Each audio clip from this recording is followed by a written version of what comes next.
Sagalee Qeerrooti. Sagaleen Qeerroo torbaanitti guyyaa 3 diddaa uummata Oromoo fi saboota cunqurfamoo impaayera biyyattiin mara akkasumas shira mootummaa abbaa irree wayyaanee kan gabaasu. Kun Sagalee Qeerrooti.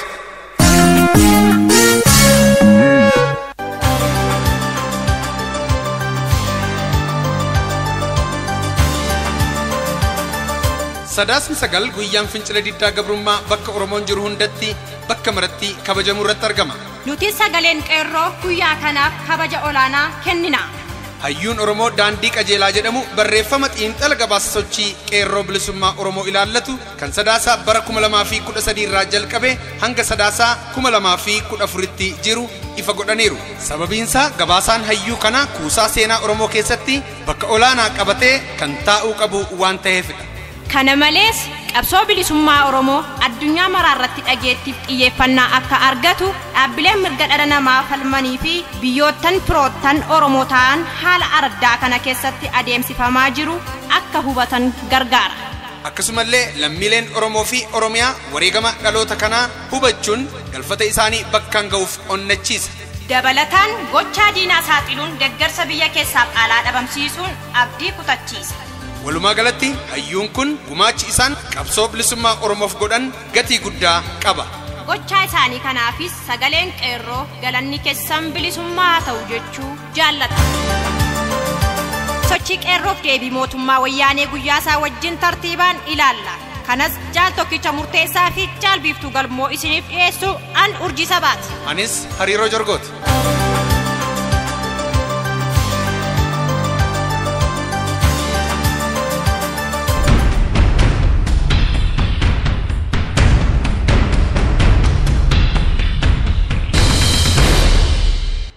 Sadaasa soddoma bara 2013 barattootni Oromoo 3,000tti tilmaamaman du'a barataa Anteenii Asfaw mormuun bahanii dambalii hidhaa wayyaaneetu isaanitti dabalame. Muddee torba 2013 bulchiinsi Yuunivarsiitii Gondar barattoota 36 himannaa dhara dhooggansa fincila diddaa garbummaa kenne. Barattoota 36 ari'ataman keessaa barattootni 8 guutuutti kan haqaman, 9 isaanii waggaa 2 barumsa irraa kan ugguuraman, 19 hafan ammoo qarshii akka adabaman hamma qarshichaa guutuutti hin kaffalletti barnootatti akka hin deebine murteeffame. Muddee 28 bara 2013 dargaggoonni magaalaa Aliboo godina Horroo Guduruu Wallaggaa aanaa Jaardagaa Jaartee hiriira nagaa ba'anii mormii isaanii ibsatan. Isaan keessaa hojjettootni mootummaa 9 qeerroo wajjin hidhata qabdu jedhamanii hidhaman. Sadaasa 15 2013 barattoonni Yuunivarsiitii Arbaa Minch hiriira mormii karaa nagaa sirna wayyaanee irratti bahan. Yeroo kanatti humni wayyaanee tarkaanfii humnaa fudhateen barataa elektirikaal injinariingii waggaa 4ffaa Saamu'eel Dassaaleny akka jabaa madaa'uun ni yaadatama. Sadaasa 26 bara 2013 barattootni Oromoo Yuunivarsiitii Gondar hiriira nagaa ba'uun mormii ibsatan. Humni wayyaanee hiriira kana bittinsuuf dhukaasa banee barataan maarkeetingii waggaa 3ffaa kan ta'e barataa Anteenii Asfaw Laggasaa rasaasaan dhaamee jaboo madaa'e. Barataan kun guyyoota muraasa booda hospitaala keessatti lubbuunsaa dabarte. Barattoonni kaanis hedduun hidhamanii turan. Sadaasa 29 2013 lammiileen Oromoo 40 ta'an daa'ima waggaa 13 dabalatee Wallagga Ba'aa aanaa Eebantuu magaalaa Hindee keessa shakkii adda bilisummaa Oromoo wajjin hidhata qabdu jedhamanii fi hidha Abbayyaa mormitan jedhuun hidhamanii reebicha akka malee irra ga'e. Maqaa isaanii weebsaayitii qeerroo www.qeerroo.org jedhu keessaa argachuun ni danda'ama. Amajjii tokko bara 2014 reediyoon Oromoo Voice reediyoo jedhamu kan torbanitti yeroo 3 wiixata roobiif sanbata xinnoo galgala keessaa sa'a 7 irraa eegalee tamsa'u meetir baandii 16 kiiloo heerzii 17,850 irratti dabarsuu jalqabe. Kunis injifannoo guddaa ta'e. Amajji 3 2014 raadiyoon Sagalee Qeerroo hundeeffame. Kunis kallattiin intarneetii fi feesbuukiin akkasumas weebsaayitii qeerrootiin tamsaasa eegale. Kunis injifannoo dachaa ta'e. Amajjii 4 bara 2014 barattootni Oromoo Yuunivarsiitii Mattuu hiriira ba'an. Barattootni 2 ol madaa'anii guyyuma kana weellisaan dargaggoo Shukurii Jamaal weellisaa Teedii Afroo of tuulticha farra Oromoo Minilikiin galateeffatee faarsee jennaan deebii bareedaa ta'e muuziqaan hojjetee gadi lakkise. Maal baaca. Kunis fincila diddaa garbummaa daran of duraa tarkafachiise. Amajji torba 2014 hawwisoon qeerroo wallee warraaqsaa itti fufna falma yookaan we shall continue the struggle jedhu gallakkise. Amajjii 12 bara 2014 hawwisoon qeerroo wallee warraaqsaa kunoo akkas yaalammii koo garaan na ciise reefuu kan jedhu yookiin yes my fellow countrymen Oromos I am now happy that you continue fighting jedhu gadi lakkise. Amajji 31 2014 weellisaa beekamaa fi jaallatamaa Shukrii Jamaal wallee warraaqsaa haaraa Oromiyaa jedhu gallakkise. Oromummaan dhaloota kenna waaqayyooti. Yoomillee argamtu bituuf maallaqatti. Guraan dhala lama bara 2014 barattoonni Oromoo Yuunivarsiitii Haramayaa sababa yaanni isaanii summaa'etti mormii ba'an kunis mootummaa wayyaanee akka jabaa sossoose. Guraan dhala 2014 barattoonni Oromoo Yuunivarsiitii Mattuu 13 barnoota irraa ari'ataman sababni isaas warshaan biiraa Beddellee Teedii Afrootiin ispoonsar gochuu mormanii hiriira bahuu isaaniitiin yoo ta'u Teedii Afroo Hitler Afrikaa kan ta'e Minilik lammaffaa galateeffate weellisuun beekama. Minilik walakkeessa lammaffaa jaarraa 19ffaa keessa Oromoota miliyoonota 5 ol itti lakkaa'amanii fi ummatoota kibbaa irratti yakka duguginsa sanyii ilmaan namaa raawwachuun isaanii yaadatama. Guraan dhala 10 bara 2014 weellisaa dargaggoo Ibraahim Muhammad yookiin Ibroo muuziqaa wallee warraaqsaa ta'e kan viidiyoon deeggarame mata dureen isaa Iyyadhu Yaadachi yookiin Our Land Cry jedhu gadi lakkise. Guraan dhala 15 2014 barattoonni Oromoo Yuunivarsiitii Amboo mootummaa abbaa irreef ajajamuu dhabuu fi nyaata lagachuun waraanni wayyaanee kaampaasii barnootaa gallakkise akka ba'u gaafatan. Kanaanis barattoonni 3 hidhaman. Guraan dhala 16 bara 2014 Oromoonni Finfinneetti marsanii jiraatan keessaa jiraattonni sulultaa poolisii bulchiinsa cunqursa dachaa wayyaanee pilaana Finfinnee isa haaraa mormuun ba'an. Hiriira kanarratti paampileeta qeerroo walii rabsan walleelee warraaqsaa dhageessaa dhiichisan. Namni 3 miseensa OPDO turan hidhaman akkasumas namoonni biroo 5 gama uummataa keessaa hidhaman. Guraan dhala 17 2014 barattoonni Oromoo Yuunivarsiitii Haramayaa dhaadannoo ageessisaa wallee warraaqsaa sirbaa nyaata kaampaasichaa hin nyaannu jedhanii hiriira ba'an. Sababa kanaanis wayyaaneen barattoota cina dhaabbattaniitu jechuun kan shakkite hojjettoota kaampaasichaa 4 hiite. Guyyuma kana barattoonni Yuunivarsiitii Jimmaa waraqaalee qeerroo qabatanii Yuunivarsiitii Jimmaa keessatti waliif rabsan. Guraan dhala 18 bara 2014 hidhattoonni wayyaanee barattoota Yuunivarsiitii Amboof jiraattota ishee shororkeessuu jalqabde. Akkasumas zoonii Shawaa dhiyaa keessatti kuufamtee namoota 5 hiite. Guraan dhala 26 2014 barattoonni zoonii Wallagga Bahaa kan mana barumsaa jidduu galeessa olaanaa fi qophaa'inaa fincilan. Isaan keessaa Haroo Limmuu, Leeqaa Dullachaa, Jimmaa Arjoo fi Kiiramuun fa'aa keessatti argamu. Guraan dhala 28 bara 2014 barattoonni Oromoo Yuunivarsiitii Mattuu barattoonni 15 barumsarraa ari'atamanii akka barumsatti deebi'an gaafachuuf hiriira ba'an. Bitootessa 2014 weellisaa beekamaa Hirphaa Gaanfuree wallee warraaqsaa haaraa akka idubbiin booree taate Stand Up For Your Right jedhu gad lakkise. Bitootessa 3 bara 2014 magaalaa Walisoo keessaa yoo xinnaate lammiileen Oromoo 2 achi buuteen isaanii dhabame. Bitootessa 4 2014 televezyiiniin Oromiyaa haaraan Oromoo Miidiyaa Neetwork OMN jedhamu banamee tamsaasa jalqabe. OMN TV OMN TV Oromoo Miidiyaa Neetwork OMN TV. Bitootessa 5 bara 2014 barattoonni Oromoo zoonii Shawaa dhiyaa Midaaqanyiif aanaa Calliyaa magaalaa Geedoo keessatti hiriira mormii qabsiisan. Yoo xinnaate barattoonni 6 achi buuteen isaanii dhabame. Bitootessa 10 2014 weellisaa hangaftichi ogeessa muuziqaa beekamaan Elemoo Alii wallee warraaqsaa Malli Maali jedhu waa'ee harma muraa fi harka muraa aanolee fi calanqoo Hitler Afrikaa Minilikiin gaggeeffame irratti xiyyeeffatee suur-sagaleen uummataaf gallakkise. Bitootessa 13 bara 2014 barattoonni Oromoo mana barumsaa sadarkaa lammaffaa Shaakkisoof qophaa'inaa saamicha warqee Shaakkisoo mormuun hiriira ba'an. Otoo nuti bu'uuraalee misoomaa tokkollee hin qabaatiin warqee keenya hin nyaattan jedhaa barattoonni waraana wayyaaneen reebaman 30 madaa'anii kaawwan dhaddachatti darbataman. Eebla 26 bara 2014 barattoonni Oromoo Yuunivarsiitii Wallaggaa hiriira bal'aaf seena qabeessa taasisan. Finfinnee is ours. Finfinneen keenya. Today it is Bishoftu. Tomorrow it is Jimma. Har'a Bishooftuu fudhatan, boru ammoo Jimmaan fudhatu. Kun tooftaa babal'ifannaa Minilik ture hafuu qaba jedhanii dhaadatan. Poolisoonni federaalaa dhukaasa irratti bananii barattoonni hedduun madaa'anii hospitaala seenan. Eebila 27 2014 barattoonni Yuunivarsiitii Wallaggaa guyyaa lammaffaaf itti fufan. Waraanni Agaazii jedhamuun beekamu kan garaa jabeenyaan guutamee fi poolisiin federaalaa barattoota irratti dhukaasa bananii reebanii caccabsan. Barattoonni 6 garmalee madaa'anii hospitaala seenan. Eebila 28 bara 2014 fincilli barattoota yuunivarsiitiilee fi manneen barnootaa olaanoo hedduu Oromiyaa keessatti babal'ate. Isaan keessaa mana barumsaa qophaa'inaa Geedoo, Yuunivarsiitii Adaamaa waraqaa qeerroo bittinsan. Yuunivarsiitii Madda Walaabuu, Yuunivarsiitii Mattuu, Yuunivarsiitii Bulee Horaa, mana barumsaa qophaa'inaa Naqamtee. Eebila 29 2014 barattoonni Oromoo Yuunivarsiitii Adaamaa saayinsii fi teknooloojii gaaffii wal fakkaatu qabatanii bahanii barattoonni 10 hidhaman. Guyyuma kana Yuunivarsiitii Ambootti barattoonniif uummanni wal ta'uun hiriira ba'e. Hiriirri kun gara nama 25,000tti tilmaamama ture. Durarratti poolisiin Agaazii aara nama boosisu itti dhukaasee bittinsuuf yaalee boodarratti rasaasa itti roobse. Namoota ajjeesuus itti fufe. Guyyuma kana zoonii Horroo Guduruu Wallaggaa aanaa Jaardagaa Jaartee magaalaa Naqqamtee magaalaa Shaambuu Dambidolloo Gudarii fi Yuunivarsiitii Mattuuttis babal'atee to'annaa mootummaa wayyaaneen ala ta'e. Eebila 30 bara 2014 seenaa qabsoo Oromoo keessatti akka guyyaa kanaa dhiigni barattootaaf Oromoo akkas dhangala'ee hin beeku.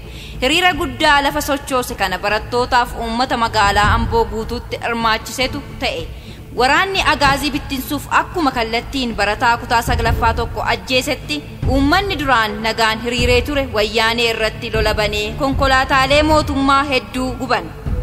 Agaaziin jumlaan uummata irratti dhukaasa bane. Namni 30 battalumatti du'e. Isaan kana keessaa 8 barattoota turan. Magaalaa Amboo keessatti dhiigni akka lolaa yaa'e. Lubbuun Oromoo akka baalaa harca'e. Taatee kana BBC'n gabaaseera. Weebsaayitii qeerroo irraa ilaaluun ni danda'ama. Guyyuma kanatti barattoonni magaalaa Diredawaa hiriira mormii bahan. Akkasumas Shawaa Dhiyaa aanaa Midaaqanyii keessatti barattoonni mana barumsaa Baallammii hiriiran. Gimbiif Mandiittis barattoonni manneen barumsaa qophaa'inaa hiriiran. Aanaa Boonayyaatti barattoonni magaalaa Billoos hiriiran.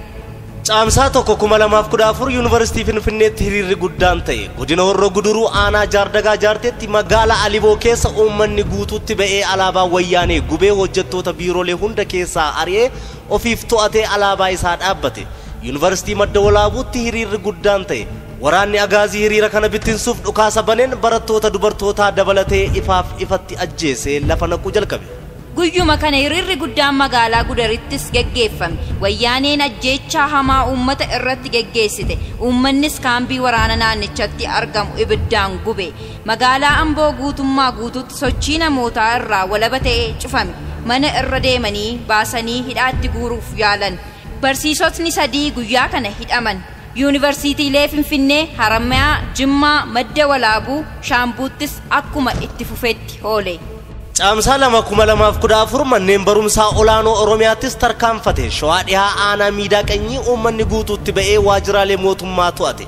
Bulchiinsi aanichaa namni Shuumii Lataa jedhamu uummatatti harka kennate. Uummanni poolisootas ari'ee waajjira poolisaa qabate. Guyyuma kanas uummatni Mandiis ba'ee wayyaanee macheesse. Aayir Gullisoonis itti caalchise. Barattoonni Yuunivarsiitii Arbaa Minch, Gindabarat, Xuqurincinii, Yuunivarsiitii Haramayaa, mana barumsaa Ganjii Wallagga Dhiyaa fi mana barumsaa Buraayyuu sadarkaa lammaffaa mormii isaanii dhageessisan. Caamsaa 3 2014 magaalota Oromiyaa hedduu keessatti fincilli kun qabate. Isaan keessaa Baakkoo, Xuqurincinii, Tokkee Kusaayee, Midaaqanyii fi kan kana fakkaatan akkasumas hawwisoon qeerroo muuziqaa warraaqsaa gallakkisame.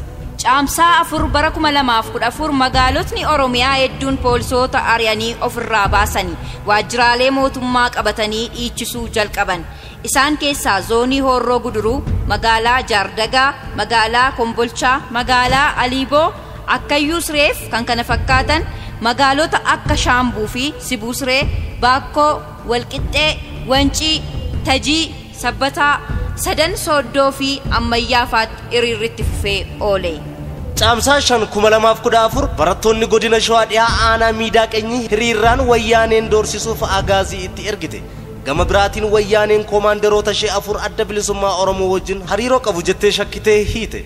Barattoonni Oromoo godina Wallagga Bahaa aanota hedduun fincilan. Isaan keessaa Haroo Limmuu, Limmuu Galiilaa, Guutoo Waayuu, Guutoo Giddaa, Kiiramuu, Giddaa Ayyaanaa, Eebantuu, Gatamaa, Sibuu Siree, Nunnuu Qumbii, Baakkoo, Billoo Boshee, Guttin, Urjii, Arjoo Guddattuu, Giddaa Saasiggafaati. Akkasumas barattootni Oromoo godina Horroo Guduruu fincilicha itti fufan. Jaardagaa, Jaartee fi Agamsa fa'aa to'achuun dadhabame. Guyyuma kana weellisaan beekamaaf jaallatamaan Addisuu Karrayyuu wallee warraaqsaa ka'ii loli jedhu gadi lakkise uummata daranuu kakaase.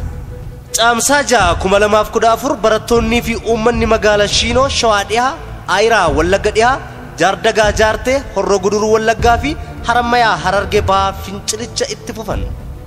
Caamsaa 7 bara 2014 magaalaa Dambidolloo keessatti hiriirri guddaan taasifamee humna poolisii caaluun agaaziin ergamee uummatatti dhukaasuun jalqabe. Tiirgaaz yookiin gaaza aaraa kan imimmaan nama boosisuuf rasaasa itti roobsuun barattoonni 2 battalumatti du'an. Fincilichi garuu magaalota naannoo Dambidollootis babal'ate. Muggii, Ashiif, Garjee Faattis hiriirri ta'e. Barattoonni hedduun hidhaman. Guyyuma kana barattoota yuunivarsiitii Adaamaa keessaa wayyaaneen funaantee dhabamsiiste. Isaan keessaa hoogganaan agarsiisa aadaa Oromoo yookiin Gaasoo barataan addunyaa Kisoo tokko ture. Caamsaa 8 mootummaan Itoophiyaa waraana isaa guuree fidee godina Shawaa Dhihaatti akka biyyee gadi naqe. Isaanis namoota otoo addaan hin filin jumlaan haranii hidhuu jalqaban. Godina kana keessaa qofa barattoonni namoota 600 oltu hidhame. Kunis dubartoonni waggaa 15 gadi dabalatee fi aanaa miidhaa qeenyi keessattis namoota 400 oltu hidhame. Isaan kunis baay'inaan barattoota, barsiisota, qonnaan bultoota, hojjettoota mootummaa fi miseensota OPDO dabalatee hin hafne. Caamsaa 9 bara 2014 lammiileen Oromoo fi Oromiyaa addunyaa mara irra jiran tokkummaaf firooma qaban addunyaaf ibsan. Sagalee isaanii dhageessisuun morman ajjeefamuu barattootaaf garbummaa Oromoo balaaleffatan. Caamsaa 10 barattoonnii fi jiraattonni magaalaa Gimbii hiriira guddaa gaggeessani. Lammiin Amaaraa jiraataa magaalaa sanaa kan ture yeroo barataa Oromoo tokko ajjeesu garuu lolli guddaan ka'ee gamooleenii fi dukkaana Amaaraa hedduun gubatan. Guyyuma kana barattoonnii fi uummanni ba'ee daandiilee Finfinnee irraa gara Baakkoo Tibbee, Shawaa Dhihaa akkasumas Fincaa'aa geessu cufan. Caamsaa 11 bara 2014 hiriirri mormii lammiilee Oromoo addunyaa mararraa gaafa caamsaa 9 taasifame weebsaayitii Qeerroo irratti maxxanfame. Caamsaa 12 bara 2014 lammiileen Oromoo fi Oromiyaa fincila nyaata lagachuun magaalaa Minnesota USA keessatti taasifame injifannoo guddaan xumurame. Kunis manni maree bakka bu'ootaa uummata Ameerikaa kan Minnesota ibsa mootummaan Itoophiyaa dhiibbaa mirga dhala namaa barattoota Oromoo fi uummata Oromoo irratti gaggeessaa jiru mormuu baase. Guyyuma kana fincilli barattootaa magaalaa Innaangoo Wallagga Dhihaa itti fufe. Barattoonni hedduun yuunivarsiitii Jimmaatti hidhaman. Weellistuu beekamtuu Angaatuu Baalchaa wallee warraaqsaa aaraa gadi lakkiste. Caamsaa 2014 marsaa kan biraan fincilli barattootaa yuunivarsiitii Wallaggaa irraa ka'e. Wayyaanonni rasaasa barattoota irratti dhukaasanii hedduun madaa'an, gariimmoo qabanii achi buuteen isaanii dhabame. Humni agaazii barattoota yuunivarsiitii Jimmaa doorsisu itti fufee qabee reebuu fi jumlaan hidhuu itti fufe. Hawwisoon qeerroos wallee warraaqsaa haaraa gallakkise. Caamsaa 24 bara 2014 uummanni Oromoof saboonni kaan tokko magaalaa Finfinnee keessatti gara jabeenya mootummaa wayyaanee barattoota Oromoo irratti fudhachaa jiru balaaleffachuun hiriira ba'an. Caamsaa 28 bara 2014 namoonni Oromoo 16 caamsaa 20 guyyaa wayyaaneen biyya to'atte balaaleffachuun hidhaman. Barattoonni yuunivarsiitii Harammayaa caamsaa 20 nyaata lagachuun beelaan yaadatanii oolan. Wallee warraaqsaa hawwisoo qeerroo irraa gallakkifame. Caamsaa 15 bara 2014 barattoota Oromoo yuunivarsiitii Wallaggaa rasaasaan reebuun bal'atee itti fufe. Barattootni 150 madaa'anii hospitaala seenan. Ogeessonni fayyaa barattoota kana waldhaalan reebaman. Barattoonni kolleejii magaalaa Naqamtees mormii ba'anii reebaman. Barattootni Oromoo magaalaa Najjoo Wallagga Dhihaa magaalattii guutummaa guututti to'atanii bulchan. Humni dabalata wayyaanee Gimbii irraa dhufee hanga Bittumsuutti magaalittiin humna Oromootiin to'atamte. Hedduun reebamaa, hidhamaa, kaanis biyya biraatti godaanuutu mudate. Guyyuma kana weellisaa Feesal Hajii wallee haaraa sagaleen gallakkise. Mata dureen isaas Anis Oromoodha, I am Oromoo too kan jedhudha.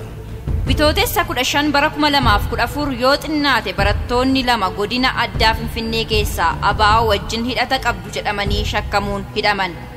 Bitootessa 18 2014 weellisaa dargaggoo Naataa Haayile Giyoorgis gochaa hammeenya Minilik leellistoota isaa balaaleffachuun wallee haaraa uummata dhaqqabsiise. Bitootessa 20 bara 2014 barattootni Oromoo mana barumsaa jiddugalaaf qophaa'ummaa irra deebi'uun haaraatti of ijaaruun saamicha albuuda naannichaa akka warqee shaakkisoo fi maqaa investaraan saamicha geggeeffamu mormuun hiriiran. Humni wayyaanee waraana kallattiin banteen barattootni 23 akka jabaa madaa'an maqaan isaanii weebsaayitii qeerroo irraa argachuun danda'ama. Bitootessa 20 2014 barattoonni Oromoo Yuunivarsiitii Jimmaa erga agarsiisa muuziqaalee aadaa fi seenaa olitti tuqaman gadhiifamanii kanneen akka Shukrii Jamaal, Minilik Nuuf Diina, Minilik is our enemy, Qamar Yesuuf, Minilik Bineensa akkasumas Haacaaluu Hundeessaa, Qeerram Sookoo, Suma Abdiin Biyyaa, Amiin Huseen Abbaa Biyyaahoo, Hirphaa Gaanfuree Ka'i Qeerroo, Haayiluu Kitaabaa Qeerroo Loli, Adinaan Mohammed, Baaladaamii fi kanneen hedduu booda hiriirri mormii cimee itti fufe. Bitootessa 22 bara 2014 barattoonni Oromoo zoonii Shawaa dhiyaa mana barumsaa Arbuu Culullee barataa Gabbisaa Taamiruu barataa kutaa 12ffaa kan ta'e kaayyoo ABO adeemsisaa jirta jedhamee mana barumsaa irraa ari'atame. Akka gara barumsa isaatti deebi'u gaafachuuf hiriira ba'an. Bitootessa 25 bara 2014 magaalaa Amboo keessatti barattoonni Oromoo 100 ol ta'an warreen yuunivarsiitiilee fi kolleejjii irraa eebbifamanii hojii dhaban hojii akka kennamuuf hiriira bahanii gaafatan. Bitootessa 29 bara 2014 baandiin tokkummaa yuunivarsiitii Harammayaa keessatti agarsiisa muuziqaalee warraaqsaaf aadaa qopheesse. Kunis wallee Shukurii Jamaal, Minilik Nuuf Diina dabalatee yoo ta'u gammachuun hangam takka barattoonni Shukurii akka gateettiitti baatanii dhiichisan weebsaayitii qeerroo irraa ilaaluun danda'ama. Eebila 2 bara 2014 sagaleen qeerroo bilisummaa afaan Oromoo cinaatti sagantaa afaan Amaaraa tamsaasuu jalqabe. Eebila 5 bara 2014 koree giddugaleessa qeerroo bilisummaa dargaggoota Oromoo guutuu Oromiyaaf uummata Oromoo maraaf waamicha dabarse. Waamichi kunis maaster pilaanii Finfinnee wayyaanee isa haaraa saamicha lafa Oromoo irratti xiyyeeffate akka mormiin dura dhaabbatan ture. Fincilli diddaa garbummaa akka ibidda saafaa biyyicha hundatti qabates erga yeroo kanaa kaasee daran dachaa hedduun caaluu eenyuyyuu ni hubata. Kunis baatii Eebilaa irraa jalqabee finiine. Eebila 9 bara 2014 barattoonni Oromoo Yuunivarsiitii Adaamaa 20 kabaja ayyaana siidaa harma muraa aanolee kabajuuf otoo adeemaa jiranii qabamanii hidhaman. Maqaa isaanii www.qero.org irraa /gootanii ilaaluu dandeessan. Eebila 12 bara 2014 barattootni Oromoo Yuunivarsiitii Jimmaa bifa adda ta'een hiriira guddaa ta'e ba'ani. Hiriira kana irrattis dhaadannoolee Oromoo land belongs to Oromos. The statue of King Minilik should be removed from Finfinnee. Finfinnee belongs to Oromo. Minilik is our enemy. Kan jedhaniif kan lafti Oromoo kan Oromooti. Tarsiimoon babal'ifannaa Minilik Finfinnee irraa hadhaabamu. Finfinneen kan Oromooti. Minilik diina keenyaadha. Kan jedhaniif fincilli dachaan dabale. Eebila 13 bara 2014 wallee haaraa qeerricha Oromoo jaallatamaa Jaafar Yusuf Finfinneen keenyuma jedhu uummataaf gallakkifame. Walleen kunis qotee bulaa Oromoo lafa isaarraa fonqolchuu kan mormu lafa Oromoo saamanii babal'ifachuuf maaster pilaanii Finfinnee wayyaanee dura akka dhaabbatan kan lallabu dhukkaamsaa afaan Oromoo Finfinnee keessatti akka ka'u kan dhaamu yoo ta'u haalaan uummata sochoose. Finfinnee handhuura Oromiyaa Kamaluf goda ergam baratamne keessatti afaan saba guddaa afaan Oromoodha. Infalmanaa biyya keenya hin kenninu murree dinaa buraayyuuf sabbataan gamaa galaanis keenyuma.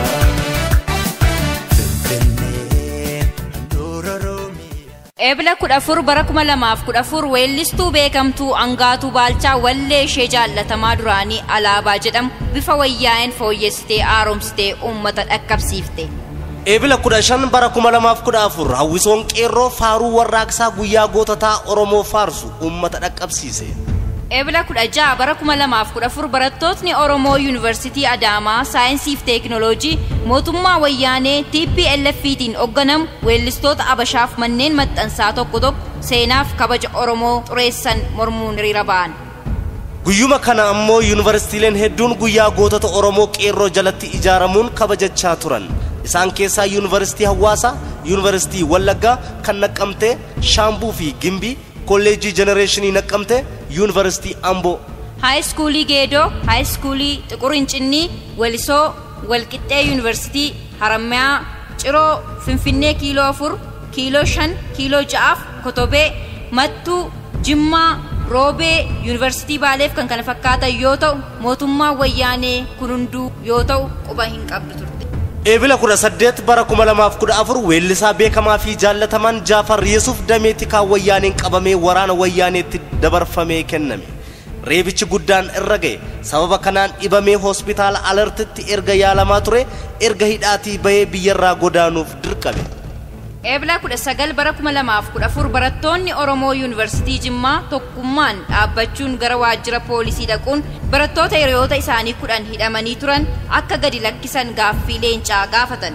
Adeemsi kun haala dinqisiisaaf ammaan dura argamee hin beekne yoo ta'u, poolisoonnis hoggansuu gaaffii isaanii battalumatti deebisanii barattoota 10 isaanii gadi lakkisan. Dhiichisaan gara hiriira isaaniitti fudhatanii deebi'aniiru. Maqaa isaanii www.qeerroo.org gootanii guyyaa barreessitanii argattu. Ebila 20 bara 2014 hiriirri barattoota yuunivarsiitii Jimmaa Haroomee itti fufe. Hiriirri kun guyyuma kana gara yuunivarsiitii Mattuuttis tarkaanfatee dho'e. Maaster pilaanii Finfinnee ilaalchisee waraana wayyaanee fi barattoota jidduutti waraanni cime. Keessaafuu yuunivarsiitiin Jimmaa araddaa waraanaatti jijjiiramte. Ebla 21 bara 2014 weellisaa jaallatamaa Shukurii Jamaal ammas wallee haaraa akkaan hawwataa ta'e abbaan lafaa dhabe lafasaa The Owner Lost His Land jedhu gadhiise. Kunis dhuka lafee hawaasaa keessa seenuun daran uummata qabsuuf kakaase. Ebila 22 bara 2014 barattoonni yuunivarsiitii Jimmaa 12 poolisootaan qabamanii achi buuteen isaanii dhabame. Kaampaasii yuunivarsiitii Jimmaa arfanuu waraana qawwee hidhataniin guutamee barattoonni seenuus bahuus akka hin dandeenye dhorkame. Ebla 23 bara 2014 barattoonni yuunivarsiitii Jimmaa 6 dabalataan hidhaman.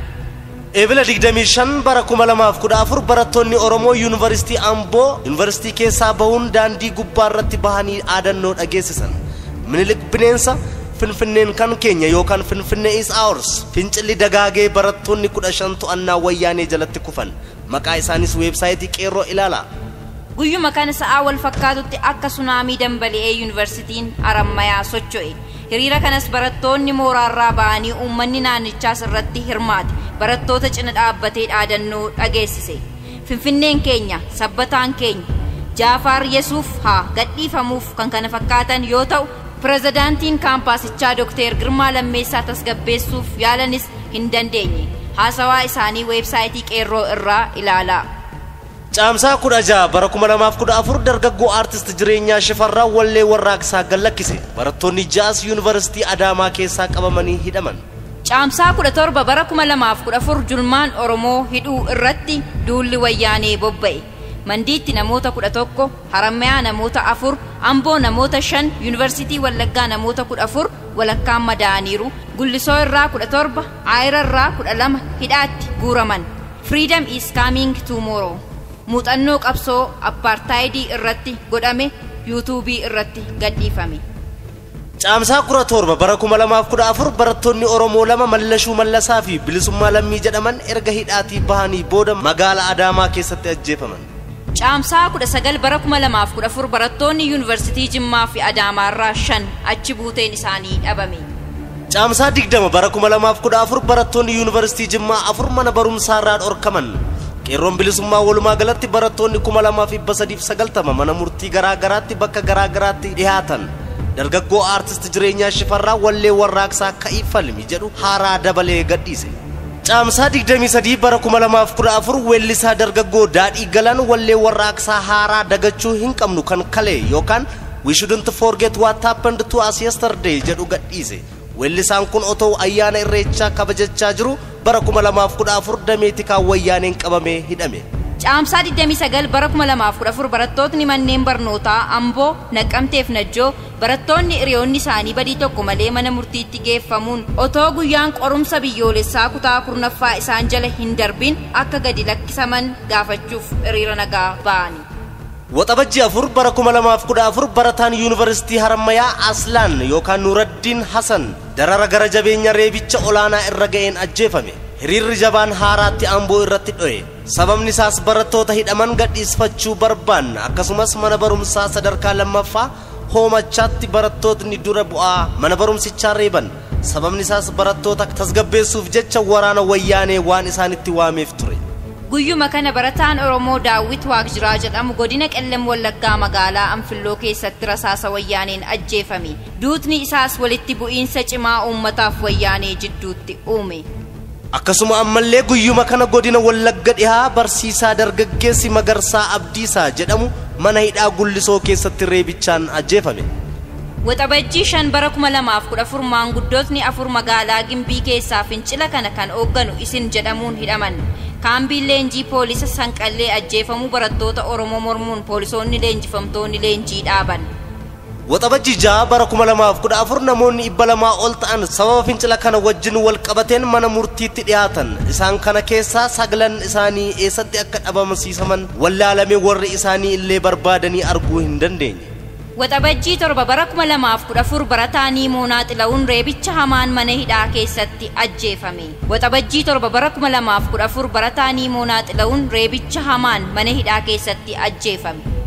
Waxabajjii 9 bara 2014 barattoonni Oromoo 15 yuunivarsiitii Madda Walaabuu keessaa fuudhamanii achi buuteen isaanii dhabame. Barattoonni 75 godina Shawaa dhiyaa keessatti mana hidhaa keessatti reebichi suukkanneessaa akka irra ga'aa jiru saaxilame. Maqaa isaanii www.qeerroo.org irraa ilaala. Waxabajjii 10 bara 2014 fincilli guddaan magaalaa Anfilloo Qellem Wallaggaa keessatti dho'e. Karaa Muggiif Dambidoolloo gidduu jiru akka waraanni wayyaanee asiif achi hin dabarre guyyoota lamaaf cufani. Waxabajjii 12 bara 2014 waraanni wayyaanee Gindabarat keessatti barattoota kutaa 12 ajjeesan. Isaanis Damee Baalchaa, Caalaa Margaa fi Baqqalaa Tarrafaa turan. Hojjettoonni mootummaa 11 ta'an Horroo Guduruu Wallaggaa keessatti adda bilisummaa Oromoo wajjin hidhata qabdu jedhamanii hojiirraa ari'ataman. Isaan kana keessaa 3 miseensota OPDO kan turanidha. Guyyuma kana barataan political science kan ta'e Hussein Said University Harammayaa keessaa qabamee reebicha guddaan irra ga'ee miidhamee hospitaala seene. Awwaalli dhokataa hayyoota Oromoo dhoksaan julmaan ajjeefamanii ammarreessaatti argame qotamee ba'e.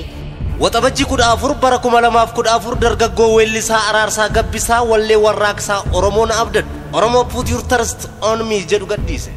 Waxabajjii 18 bara 2014 barattoonni Qellem Dambidoolloo barattoonni hiriyoonni isaanii akka gadhiifaman barbaacha hiriiran. Garuu deebiin isaanii reebicha gara jabeenyaaf hidhaa dabalataa ta'e. Waxabajjii 19 bara 2014 qonnaan bultoonni 26 wayyaaneetiin qabamanii achi buuteen isaanii dhabame.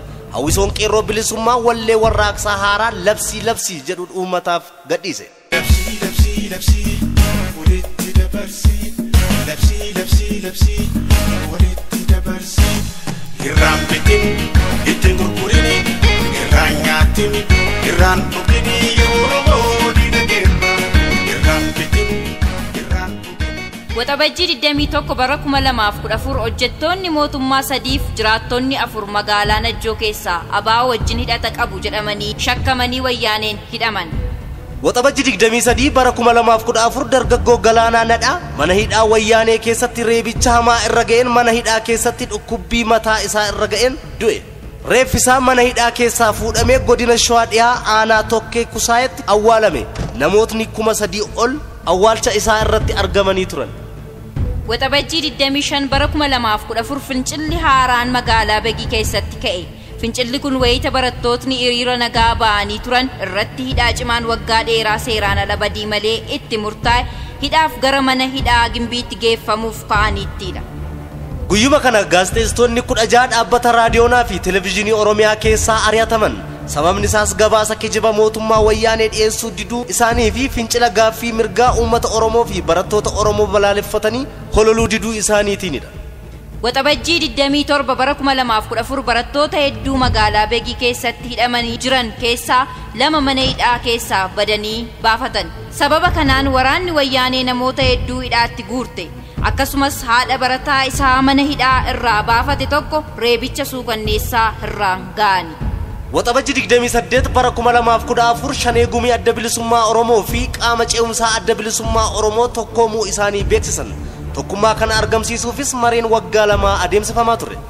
Waxabajjii 29 bara 2014 barattoonni Oromoo 6 godina Shawaa Dhiyaa aanaa Midaaqanyii keessatti maaliif hiriira nagaa baatan jedhamanii himataman.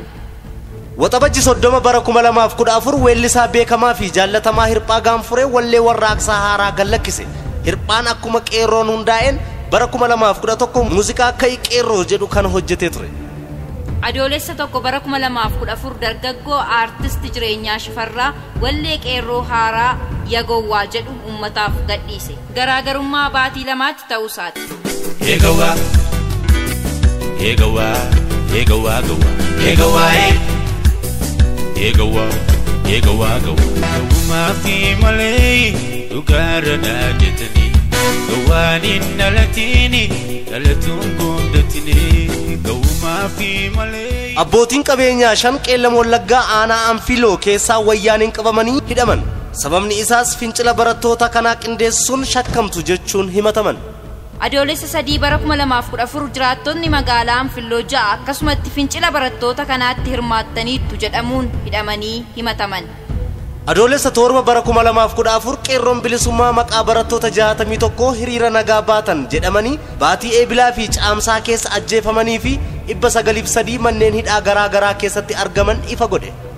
Adoolessa 8 bara 2014 wallee warraaqsaa haaraan lola qeerroo faayit qeerroo jedhu gadhiifame.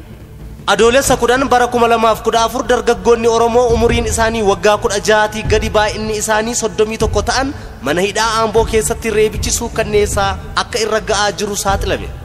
Adoolessa 17 bara 2014 dargaggoon Oromoo barreessaa kitaaba qaroo dhiiga boosse yookiin An Eye with Blood Tear jedhu fincila barattoota kanaa keessaa qabda jechuun yuunivarsiitii Wallaggaa keessaa qabamee wayyaaneetiin achi buuteen isaa dhabame.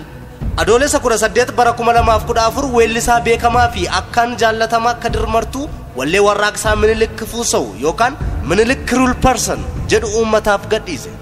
Adoolessa 20 bara 2014 barataan Oromoo Bilisummaa Daammanaa jedhamu yuunivarsiitii Adaamaa irraa wayyaanotaan qabamee bakka buuteen dhabamee ture. Boodarratti mana hidhaa Maakalaawwii jedhamu keessatti reebichi suukaneessaan irratti geggeeffamee jiraachuun dhaga'ame.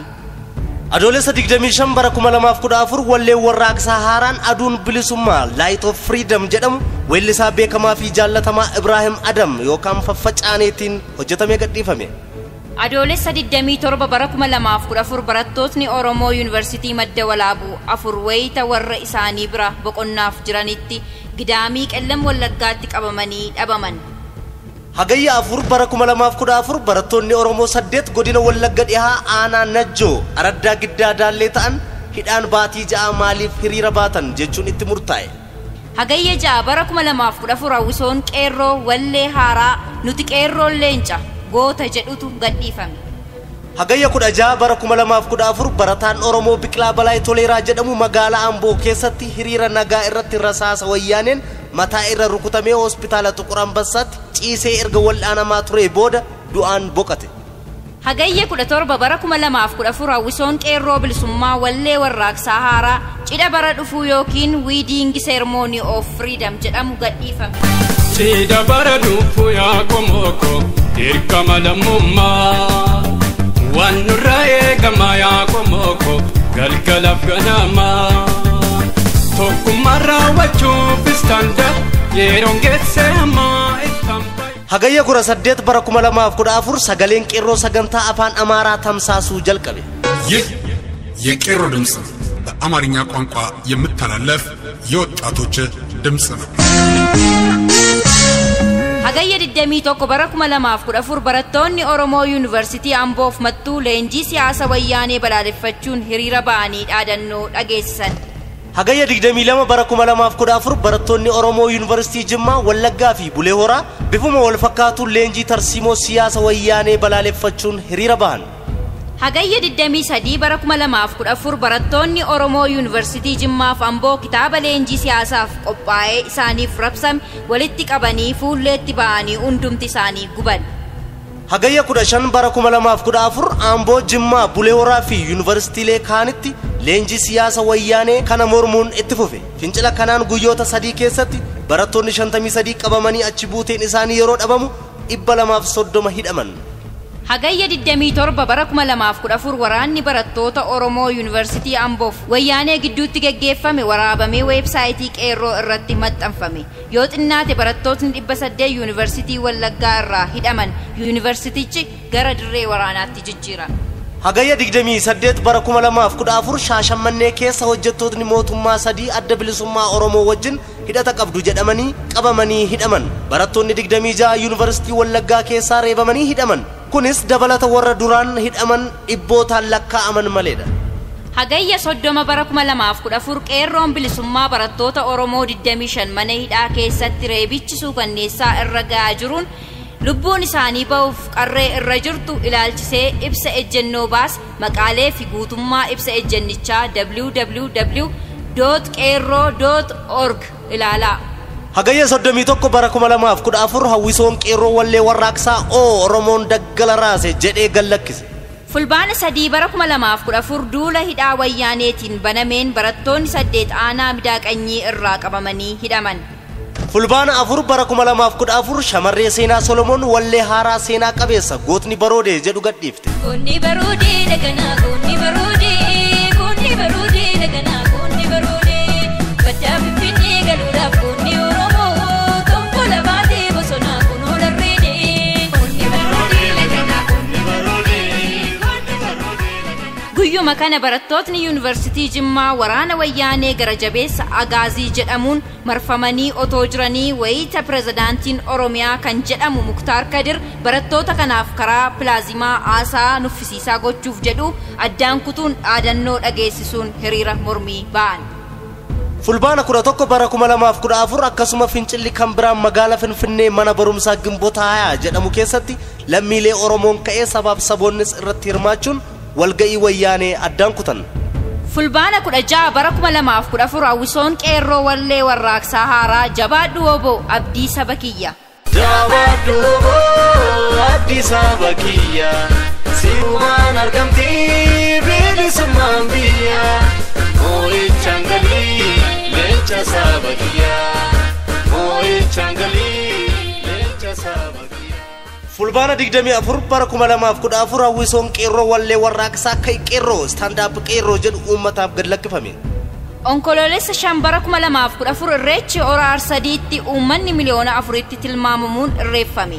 Ayyaana kanarratti uummanni wallee abaa'oo faarsuun walleelee abaa'oo faarsuuniif hawwiif dharraa dhaabichaaf qaban gadda guddaan liqinfamanii yeroo imimmaan buusanii bo'aa faarfatan argame.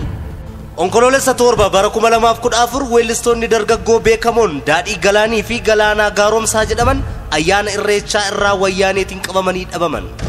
Sadaasa 2 bara 2014 hawwisoon qeerroo wallee warraaqsaa haaraa kaasi gowwaaraaf jedhu gadhiisan.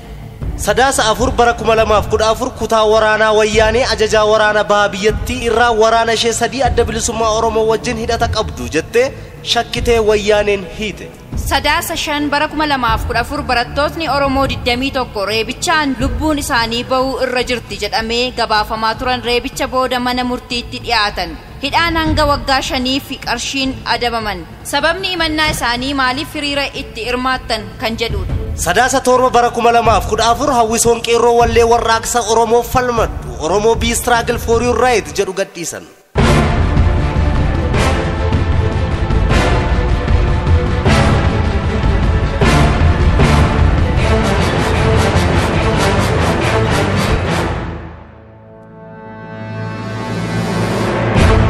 Qophiileen keenya har'aa kanumaan raawwata. Injifannoo uummata Oromoof gadaan gadaa bilisummaati. Qabsoon itti fufaa gabroomsaan ni kufaa. Sadaasa 10 2014